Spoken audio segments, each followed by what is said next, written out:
And welcome back to Learning from Leaders. Your host, Patrick Dewar. My guest today is Dr. Marlene McMillan. I'm so thankful for her because she has a rich history of media, as well as being an author and a speaker and a coach in so many ways. In fact, one of her newest sites, I want to say, is the 5pillarsofsuccess.com. And what she's really done is begin to compile the things that made her successful and the keys for you becoming successful. Dr. Marlene, thanks for being on the show. Oh, thanks, Pat. It's so much fun working with you, and it's exciting when you start to think about success. And right now, I know people are hurting, and there's a lot of things going on. This is really hard times. And so one of the teachings that I prepared is actually success for hard times. Because how do you see, when everything's going easy, you can say, oh, I'm so great, or I've got it all together. But what happens when things aren't going so easy? Right. What happens when it's not working out at the moment? And so many times in one of my seminars, we actually take a toothpaste tube. Now, every morning when you squeeze that toothpaste tube, I want you to start remembering about this, because when you squeeze the toothpaste tube, what do you expect to come out? Toothpaste. Toothpaste. And why do you expect toothpaste to come out of the toothpaste tube? We're hoping that we bought a new enough tube that there's still some in there. And we're hoping that it's really labeled accurately and there's really toothpaste in there. So when hard times come and you're squeezed, all that can come out is what's in there in the first place. Very good.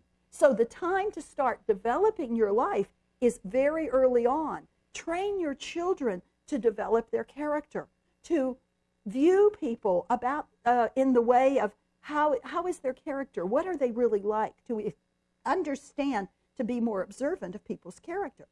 And so when we have these hard times, I don't want people to say, oh, this is terrible. What I want them to say is, what's the lesson that I need to get from this? What am I supposed to learn from this? I mean, it's terrible to have an opportunity to learn something and miss it, because then you have to go through the lesson again. Oh, I'm a firm believer that fruit, and when I talk about fruit, I think of things like love, joy, long patience, suffering, things of that nature that are the 9 fruit that are mentioned in the New Testament.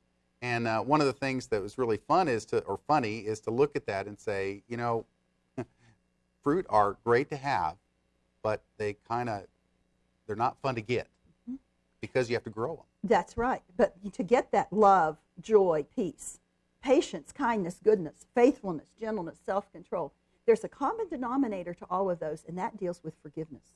And so a lot of what I deal with in my part of my life message, it deals with the concept of forgiveness, because everything won't be perfect in your life. You can't say, oh, if I just do these certain things. And I think in the success world, there's kind of a push toward giving people formulas of what they do. Right. And I care a lot more about, who are you? Right. Who are you from within? It's more the very presence of your being than it is the things that you do. And in the process of developing who you are, then success follows. It's just, you can't stop it. When you have value to offer to the world, you can't stop it. And these hard times, I mean, like there's a CD that we have, I think we want to show everybody. That CD is a reflection of, it's part of our 5 Pillars of Success. It's on the 5pillarsofsuccess.com. And it really is success for hard times. So, okay, so in the time that we're in right now, where really economically speaking, financially speaking, we haven't seen this stuff since the 30s. Mm-hmm. And a lot of people don't even recognize that. They think, well, we're just going to recover in. And, well, with that in mind, what do you want people to get out of this time period? Well, what I want them to see is that every time one of these things happen, this is a call for a course correction. It's a time to say, oh, wow, what don't I know that I need to learn? Right.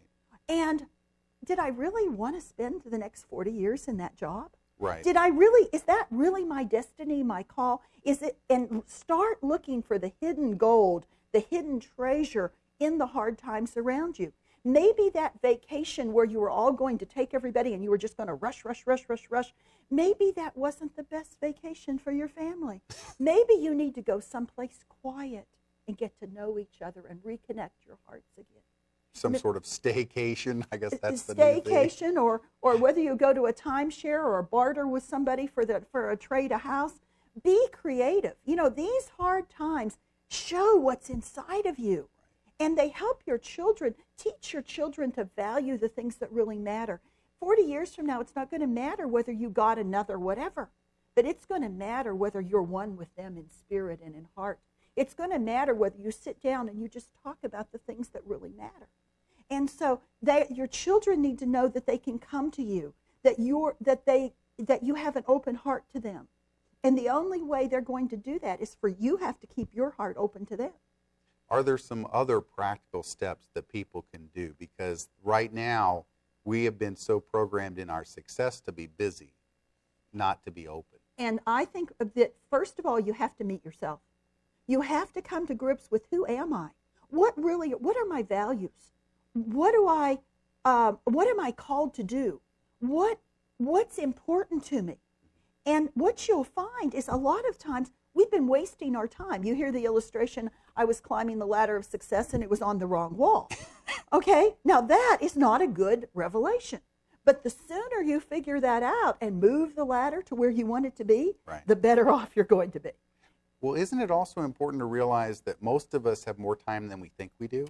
The way you use your time, one of the differences, I've really made a study of what's the difference between how rich people think and how poor people think. Sure. And rich people value time. Mm-hmm. They don't take advantage of other people's time. They are very cautious about time.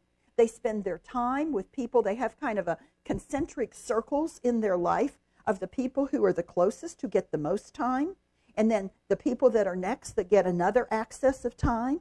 And part of their currency is access to themselves, you know, but then part of their currency is also their own access to themselves, mm-hmm, the way they spend their thinking time. And what I find is the busier I am and the more demands upon me, the more necessity for me to have quiet time and thinking time. My thinking time is as valuable as anything else I do in a day. And if I don't get enough thinking time, because I'm very creative and I write materials and write books and write programs, if I don't get that thinking time, I'm not as creative and good for other people. That's very good. Well, as we're coming up on this next break, I want to make sure, what do you want people to do right now? Well, I'd like for them to go to www.5pillars, P-I-L-L-A-R-S, of success.com. And what you'll find there is a special TV offer that offers you a CD about success for hard times. And it's filled with practical ideas and reasons why you can that you can have success in hard times. No matter what everybody else is having happen, you don't have to participate, okay? You can choose your own success and make your own choices that will give you more opportunity than you ever dreamed. I believe that. I know that in the times that we're in right now, it is so hard to just make ends meet a lot of times. And it's really time for people to get the wisdom that you need, purchase wisdom. And there's always two ways. One is no fun. The other one is usually pretty easy. I would go to the 5pillarsofsuccess.com and get the CD, because that's the easy route. And to really begin to internalize that. Internalize it and make the difference.